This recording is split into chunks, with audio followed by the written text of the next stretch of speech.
किसी घने वन में एक बहुत बड़ा शेर रहता था। वह रोज शिकार पर निकलता और एक ही नहीं, दो नहीं, कई कई जानवरों का काम तमाम देता। जंगल के जानवर डरने लगे कि अगर शेर इसी तरह शिकार करता रहा तो एक दिन ऐसा आएगा कि जंगल में कोई भी जानवर नहीं बचेगा। सारे जंगल में सनसनी फैल गई। शेर को रोकने के लिए कोई न कोई उपाय करना जरूरी था। एक दिन जंगल के सारे जानवर इकट्ठा हुए और इस प्रश्न पर विचार करने लगे। अंत में उन्होंने तय किया कि वे सब शेर के पास जाकर उनसे इस बारे में बात करें।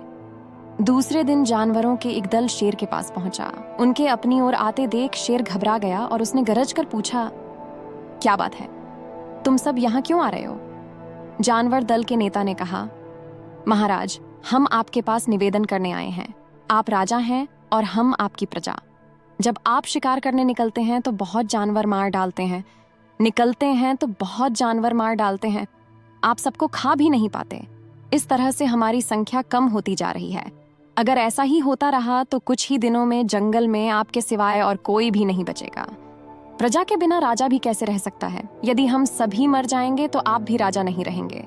हम चाहते हैं कि आप सदा हमारे राजा बने रहें। आपसे हमारी विनती है कि आप अपने घर पर ही रहा करें। हर रोज स्वयं आपके खाने के लिए एक जानवर भेज दिया करेंगे। इस तरह से राजा और प्रजा दोनों ही चैन से रह सकेंगे।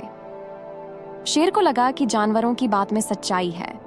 उसने पल भर सोचा, फिर बोला, अच्छी बात नहीं है, मैं तुम्हारे सुझाव को मान लेता हूं, लेकिन याद रखना, अगर किसी भी दिन तुमने मेरे खाने के लिए पूरा भोजन नहीं भेजा तो मैं जितने जानवर चाहूंगा मार डालूंगा। जानवरों के पास तो और कोई चारा नहीं, इसलिए उन्होंने शेर की शर्त मान ली और अपने अपने घर चले गए। उस दिन से हर रोज शेर के खाने के लिए एक जानवर भेजा जाने लगा। इसके लिए जंगल में रहने वाले सब जानवरों में से एक एक जानवर बारी बारी से चुना जाता था। कुछ दिन बाद खरगोशों की बारी भी आ गई। शेर के भोजन के लिए एक नन्हे से खरगोश को चुना गया। वह खरगोश जितना छोटा था उतना ही चतुर भी था। उसने सोचा, बेकार में शेर के हाथों मरना मूर्खता है। अपनी जान बचाने का कोई ना कोई उपाय अवश्य करना चाहिए, और हो सके तो कोई ऐसी तरकीब ढूंढनी चाहिए जिसे सभी को इस मुसीबत से सदा के लिए छुटकारा मिल जाए। आखिर उसने एक तरकीब सोच ही निकाली। खरगोश धीरे धीरे आराम से शेर के घर की ओर चल पड़ा। जब वह शेर के पास पहुंचा तो बहुत देर हो चुकी थी। भूख के मारे शेर का बुरा हाल हो रहा था। जब उसने सिर्फ एक छोटे से खरगोश को अपनी ओर आते देखा तो गुस्से से बौखला उठा और गरज कर बोला, किसने तुम्हें भेजा है? एक तो पिद्दी जैसे हो, दूसरे इतनी देर से आ रहे हो। जिन बेवकूफों ने तुम्हें भेजा है मैं उन सबको ठीक करूंगा। एक एक का काम तमाम न किया तो मेरा नाम भी शेर नहीं। इस पर उसने पूछा, कौन है तुम्हारा राजा?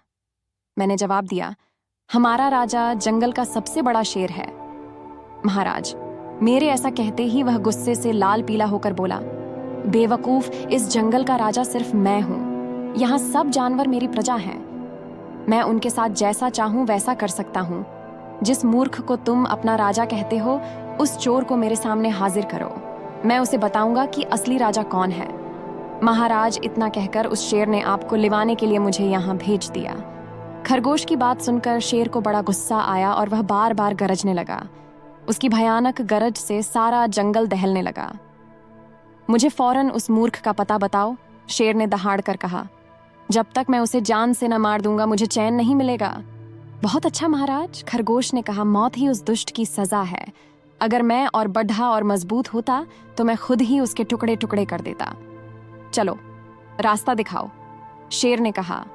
फौरन बताओ किधर चलना है। इधर आइए महाराज, इधर। खरगोश रास्ता दिखाते हुए शेर को एक कुएं के पास ले गया और बोला, महाराज, वह दुष्ट शेर जमीन के नीचे किले में रहता है। जरा सावधान रहिएगा। किले में छुपा दुश्मन खतरनाक होता है। मैं उससे निपट लूंगा, शेर ने कहा। तुम यह बताओ कि वह है कहाँ? पहले जब मैंने उसे देखा था तब तो वह यहीं बाहर खड़ा था। लगता है आपको आता देखकर वह किले में घुस गया। आइए, मैं आपको दिखाता हूं। खरगोश ने कुएं के नजदीक आकर शेर से अंदर झांकने के लिए कहा। शेर ने कुएं के अंदर झांका तो उसे कुएं के पानी में अपनी परछाई दिखाई दी। परछाई को देखकर शेर जोर से दहाड़ा। कुएं के अंदर से आती हुई अपने ही दहाड़ने की गूंज सुनकर उसने समझा कि दूसरा शेर भी दहाड़ रहा है। दुश्मन को तुरंत मार डालने के इरादे से वह फौरन कुएं में कूद पड़ा। कूदते ही पहले तो वह कुएं की दीवार से टकराया, फिर धड़ाम से पानी में गिरा और डूबकर मर गया। इस तरह चतुराई से शेर से छुट्टी पाकर नन्हा खरगोश घर लौटा। उसने जंगल के जानवरों को शेर के मारे जाने की कहानी सुनाई।